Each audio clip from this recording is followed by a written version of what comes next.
I'm fine with all the other lists. As long as I'm not on the Epstein list, we're good, right? How is it that my father can be convicted of 34 crimes, but no one on Epstein's list has even been brought to light? I'm trying to figure out how that's possible, right, folks?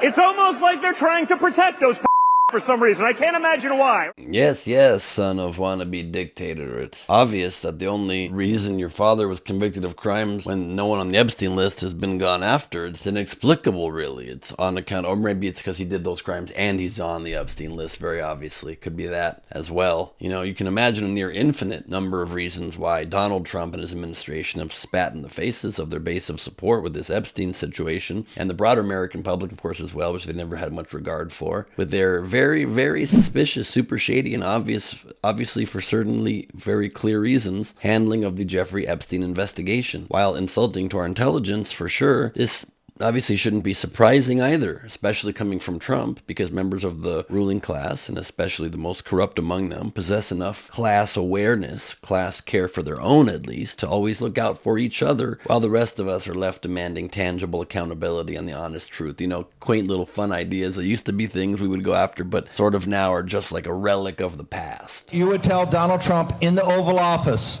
that you think there's an open question with him as commander-in-chief and doing all he's doing. You would actually tell Trump you don't know, you question who rules this country? I definitely would, because it's a blackmail ring, and anybody who wouldn't is not paying attention. Simply put, Epstein himself said that he was best friends on the stand with Donald Trump. So anybody who thought that these files were going to get just declassified because we pressured him enough or you voted harder enough is just lying to yourself. In 2016, we trusted the plan with Trump.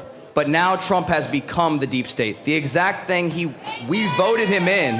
Why do you say he's become the deep state? What is more deep state than covering up for pedophiles? Why would you go to that island?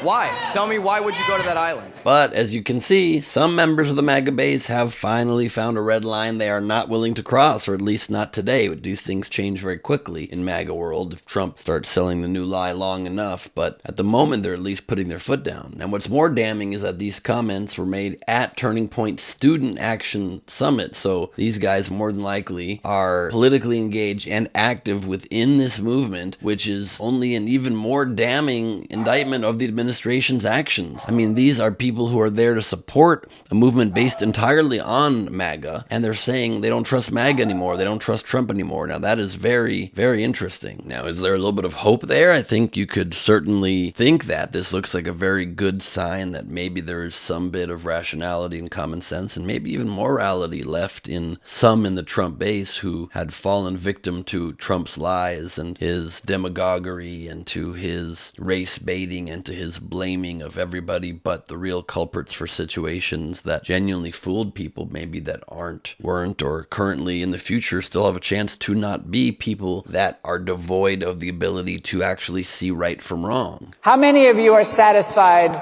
You can clap. Satisfied with the results of the Epstein investigation? Clap. Okay, I told you to clap. You guys aren't listening. I'm not going to grade you on a curve. So I was going to get to that. How many of you are not satisfied with the results of the investigation?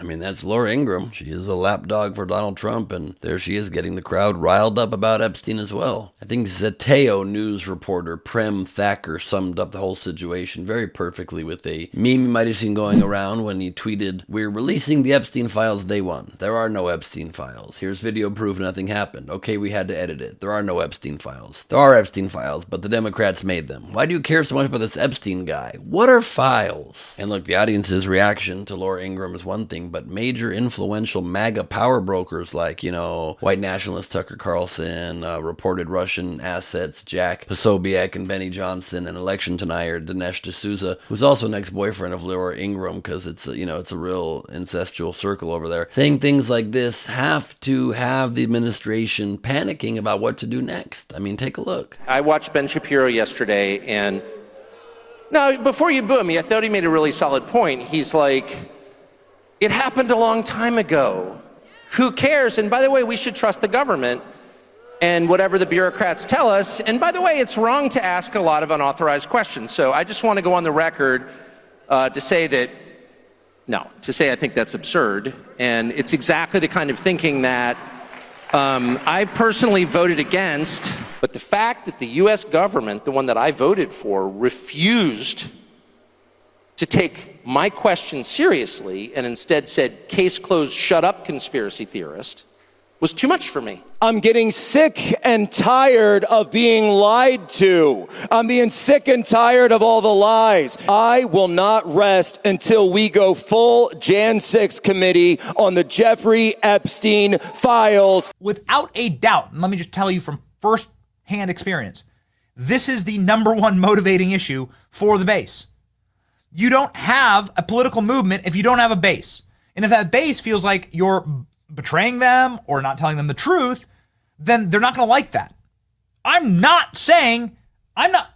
love President Trump. I'm not saying turn on Trump or anything like that, okay? There are pressure point issues that have to be resolved here.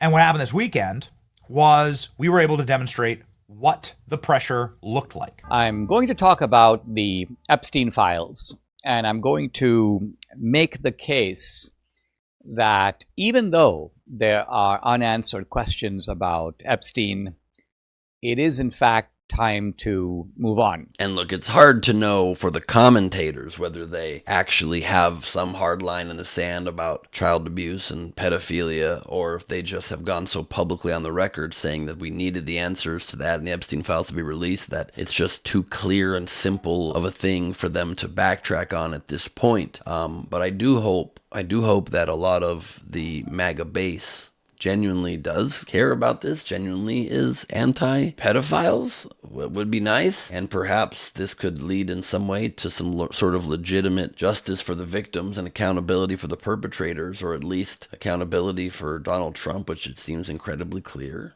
from what all the evidence I can surmise, not proven, but it seems pretty clear that he's on that list. And that's why suddenly he's making it disappear and releasing edited footage. It's why Elon Musk straight up said Trump is in the Epstein files. I mean, it was what he came right out of the gate with in like day 2 of their fight or whatever. So, these people, these commentators might be, of course, cynically weaponizing the whole thing to advance their careers and stay popular with their base and their audience, even if they have to throw their own leader to the dogs.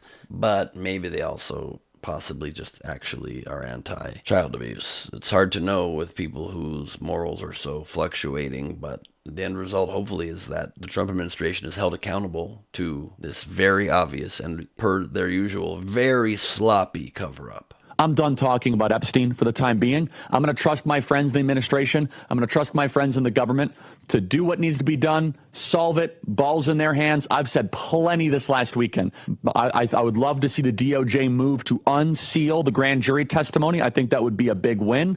I would love to see that. And I'm going to trust my friends, Kash Patel, Dan Bongino, my friend Pam Bondi, all these guys. Todd Blanche, I'm going to trust them to solve it. Balls in their court. And while, of course, Kirk walked his comment back a bit later, saying he just meant not talking about it on that particular day after allegedly getting a phone call from the Trump administration, point still stands that Kirk and his fellow MAGA media members don't really seem to care that much about the truth overall historically. They just adjust their vision of the truth to whatever Trump wants them to do. They care about holding on to the power and influence of their base and the benefits that come along with it at all costs. But at least this time, they might be getting pushed by their audience to at least hold the line on this one. And it's a big opportunity for Democrats as well to, for once, be attack dogs, for once not be soft, for once let an incredibly easy and obvious thing to push and to not let voters forget about, the covering up of child abuse and sexual predators. That is literally being done in broad daylight by the Trump administration and by all Republicans in Congress who just unanimously voted against releasing the full files when all Democrats voted for releasing it. Why would Trump not want to release it at this point when he's been demanding an open, complete, comprehensive accounting and release? So I have hope. I'm an optimist by nature, even though politics has let me down many a time. It's also come through for me many a time. So I still have hope when I flip a coin as well. But I have hope that this fiasco will have electoral consequences come the midterms. Of course, we're far away from there, and our attention spans and memories are very short in politics. Will it have presidential consequences as well? Well, that's very far off, and I don't have a prediction on it. But I think that if the Democrats can hold to this and keep the administration off kilter with their very obvious cover-ups, that maybe, just maybe, this can start getting some more decent people into power who might actually, I don't know, be like solidly, immovably against child sexual predators. That would be nice. A boy can dream, I guess. I'm Ben Gleib for Rebel HQ. You can follow me at Ben Gleib on Instagram for lots more.